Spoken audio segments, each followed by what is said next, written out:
Shalom, giving all praise to Yahweh, Hashem, Al-Shai, Hashem, Rukakodah, Shalom to the 144,000 and the rest of the elect out there. Shalom to you all. I'm going to make this super quick. This is 14 minutes, 20 seconds in of a almost 2-hour video put up by Vocab Malone, street apologist. You need help to get your loved ones to leave an Israelite coat. And you can clearly see that this is supposed to be a member, a high-ranking member, not of any particular person, but a high-ranking member of the IUIC, because they're a big group, so he has to put his focus on them. But anyway, so from here to here, this guy, Vocab, is talking a lot of verbal caca, but I had to go here. This is a guest, somebody that comes on his page, and this is what this guy said. So the title of this video is Deuteronomy 28:36. Who is the king that went into captivity? It said, ye and your king, Deuteronomy 28:36, ye and your king shall, matter of fact, let me go ahead and bring it up. Deuteronomy 28.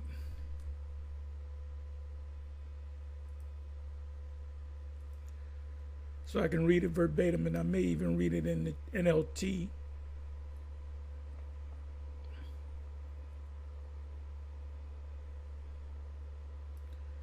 Yahweh will bring thee and thy king, which thou shalt set over thee, unto a nation which neither thou nor thy fathers have known, and there shall thou serve other gods, wood and stone.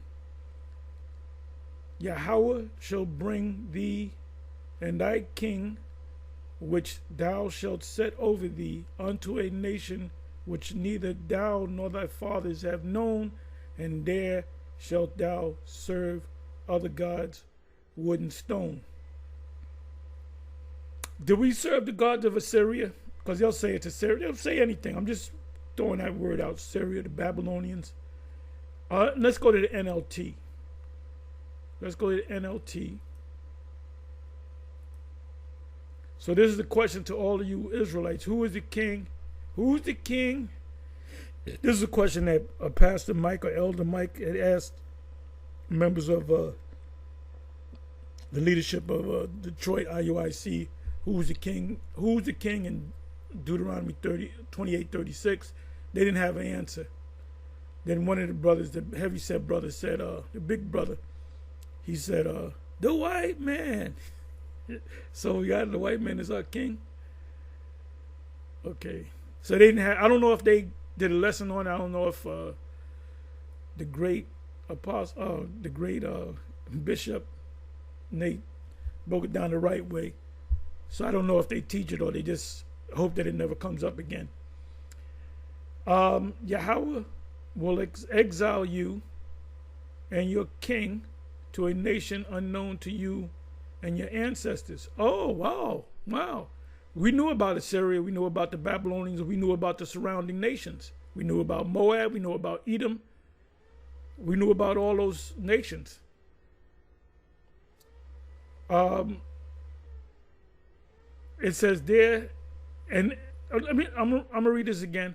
Yahweh will exile you and your king to a nation unknown to you and your ancestors. There in exile, you will worship gods of wood and stone. Let's go back to the King James again. 36th verse. One more again. Yahweh shall bring thee and thy king, which thou shalt set over thee, unto a nation which neither thou nor thy fathers have known, and there shalt thou serve other gods, wood and stone. Now you could say it's a Roman Empire. Roman Empire, we worship our own gods. So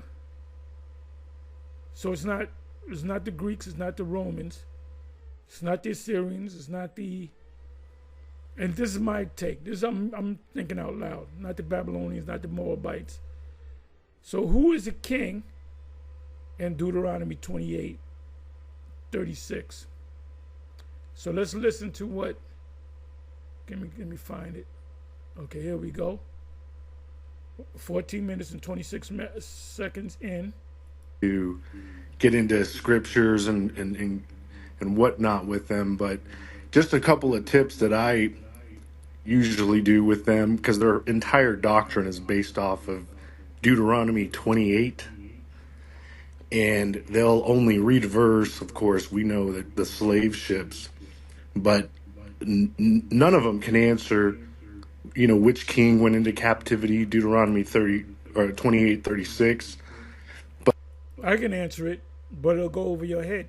But what gets them in a pickle is when you ask them which. They ain't gonna get GMS in the pickle because we know the answer, or should know the answer. That's why I'm throwing it out there. Who was the king in Deuteronomy 28:36? King went into captivity. If they say a king, any king, random king, it says in Hosea 3:4 that the children of Israel will be without a king. So even if they throw out a king or they try, because I know IUIC has a whole entire document of random kings that went into captivity, but I wonder if that document, if somebody can find that document, please send it to me on this particular video that I'm doing. Because if they did a document on kings that went into captivity, I'm pretty sure they covered Deuteronomy 28:36. So I want to know what IUIC's take is on who was the king, because they couldn't answer it a couple of years ago when Pastor Mike asked him the question, who's the king in Deuteronomy 28:36? They're really contradicting scripture. And had them scrambling. They were scrambling. Hosea 3:4. See, what they do, they were blitzing churches, so a particular church blitzed them. And embarrassed them. It's Israel doesn't have a king. And of course, the Christianity coming of the Messiah. So if they name a king, I mean, it's easy to put it. They contradict themselves. So that's kind of a tip. You're talking about IUIC. You didn't ask every camp that question. That, I know you guys kind of know that when you ask them which king, they never answer, but that's just. Why don't you say when you asked the IUIC, because you didn't come up, nobody came, Vocab visited us, confronted us, he never asked about Deuteronomy 28:36. Favorite one example of that ever happening, I don't know if you ever saw this, was when they were in Detroit and they were asking them who. I mentioned that. So anyway, they'll, like I said, they paint with a broad brush. They'll go up to one camp, some random camp, and ask them a question, and whatever answers, they all the Hebrew former one was to say the same thing. No, they do not. Because if that was the case, we'd all teach the MOTB, we would all give the same answer. So stop it. Who's the king, right? They were asking who's the king. And the guy says, Esau! No, he actually said, the white man. The white man! Okay, you got it right, Vocab. You must have heard me. That was the king that he referred to as the most, and it was a perfect example of the strong and wrong doctrine, where even if you don't know, you just say it. And and that was embarrassing. That was clearly embarrassing when you guys couldn't answer a simple question. And you hope for the best. And later on, he was like, "Well, yeah, I made a mistake, but but it was a perfect example of that type of thing." And but the idea is this in conjunction, because there's people we debate and battle, but the thing is we're not going to debate and battle everybody, because some people are like, "Hey, I need to get out of this thing. I don't need you to debate and battle me. I need help getting out, and then I need help transitioning after I'm out." And so we're trying to have our eye on those people, because they certainly exist. But a good call. I'm going to move on to the next call. Appreciate your call, Isaiah 43. Okay, now I've got Jeremiah on the line. Jeremiah, guest number 2 tonight here. We're talking about biblical exit counseling. That's what we're talking about. And we're talking about in relationship especially to Hebrew Israelite type groups And I want to get different people's perspectives, different people's opinions. And I got the second guest after Isaiah 43. I appreciate your comments. Jeremiah, you've muted yourself, but you are now live on Street Apologist Live. Go ahead. Your opinion on this topic we are discussing tonight, please share. Jeremiah. All right, you're still muted. And see, it's a fact that vocab knows in his heart of hearts that if you put Israelite or Israelite cult or leaving the Israelites, you got helping escape a cult like IUIC. This will give him, he's going to get a lot of numbers. If he just had a sermon, we're going to go into Psalms 23, and that's it, nobody going to watch him. You know, ain't nobody going to watch this guy. In order for him to get big numbers, he has to put Hebrew Israelite in the title. So that means I'm not going to be able to hear you as long as you're muted. So I'm going to go back to the PDF, and you unmute yourself when you get around to it. Okay. Okay, so as I was saying here,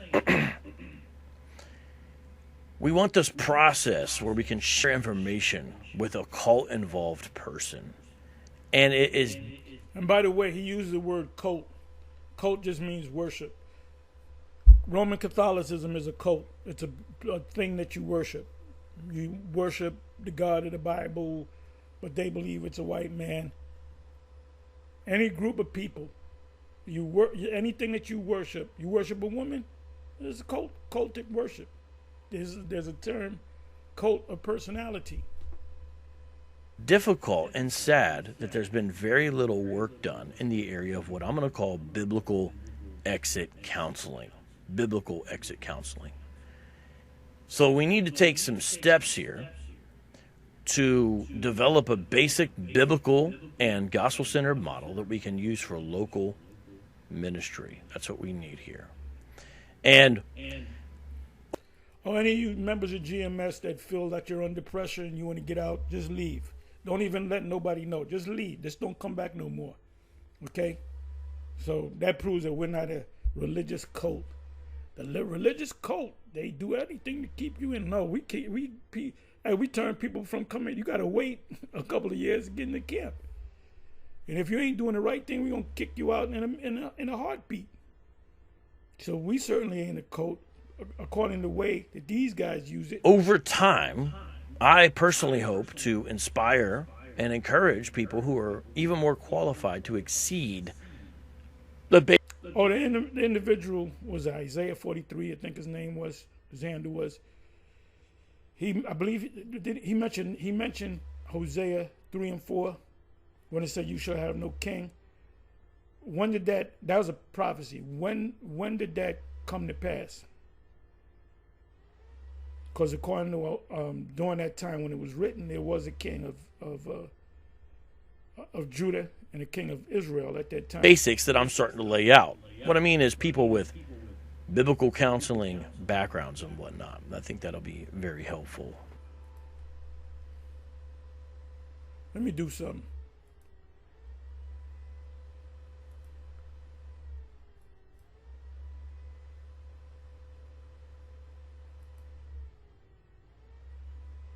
Who was the king of Israel and Judah during the time of Hosea?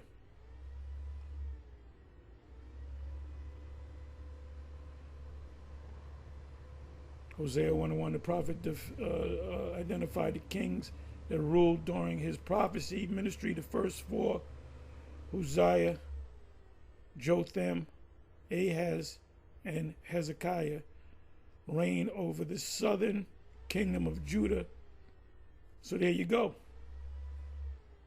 While Jeroboam the second ruled the northern kingdom of Israel, 782 to 753. Because remember, there was a split. So in Hosea, let's go to Hosea 3 and 4.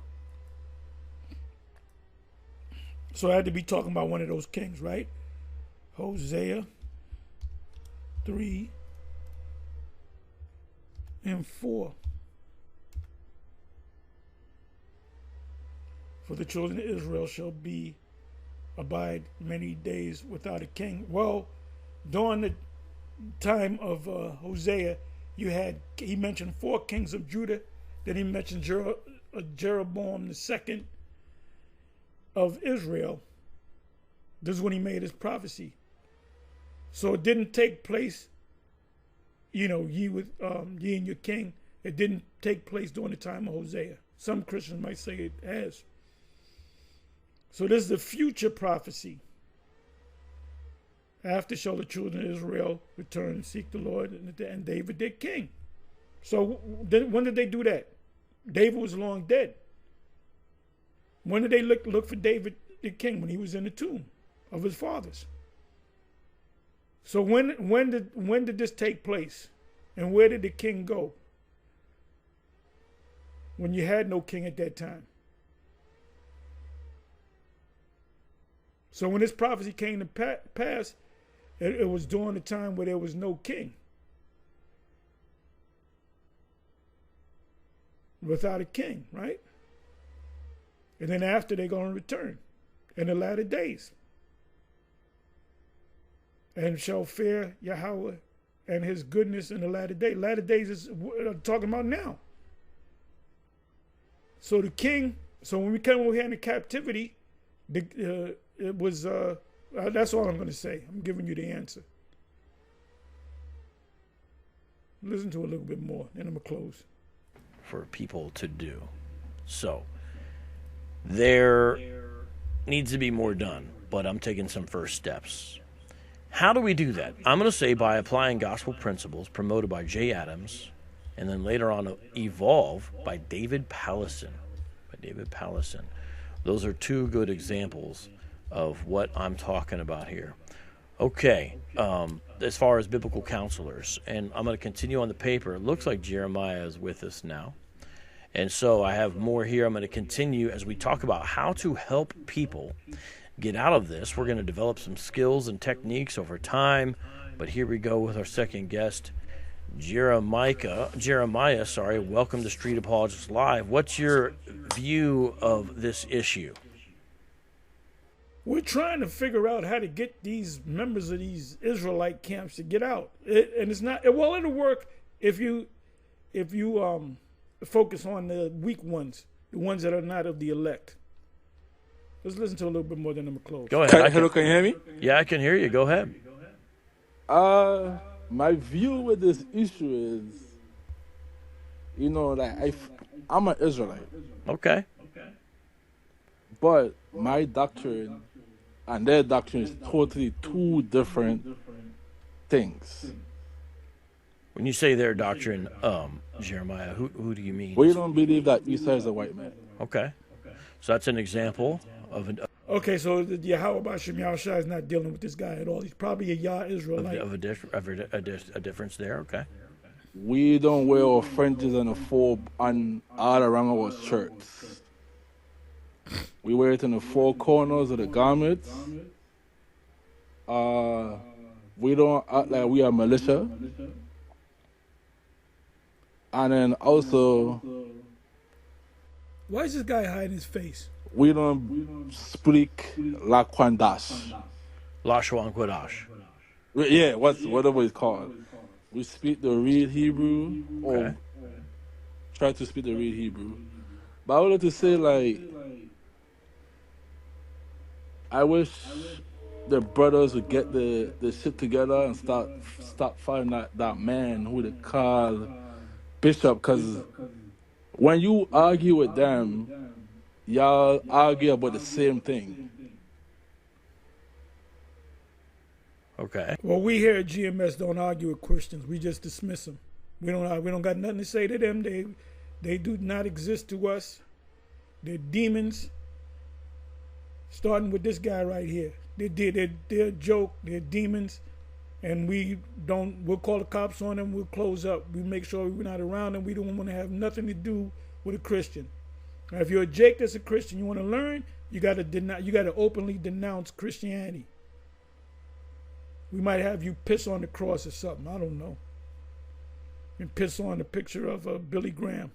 Which, by the way, in the beginning of this video, Billy Graham said that Christ wasn't a white man, neither was he super black, but he had to be a dark-skinned man, kind of look something like him.